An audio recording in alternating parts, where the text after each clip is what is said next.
Assalamu алейкум, урматтуу туугандар, урматтуу жердештер, Свердловск областында Екатеринбург шаарында жашап жаткан жердештер. Екатеринбург шаарында 19 июнь саат 15:00 Эксподо Абдышүкүр Ажы Нурматов башкарган топ менен жолугушуу болот. Ошого баарыңыздарды ошо жолугушууга чакырып кетебиз. Ал жерде ошо жолугушууда биздин инсандар, биздин жердештер, мыймандар, башка областтан келген бар жогу суроо берүүгө болот.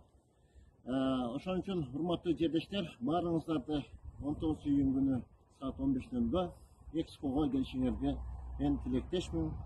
Баарыңыздарга чоң рахмат, ишиңерде ийгилик, ден соолукта болойлу. Бүгүнкү 12 июнь Россиянын байрамы менен бар жоңуңуздарды куттуктаймын. Мен Екатеринбург шаарындагы Ахматов Талайбек Өмүрзакович.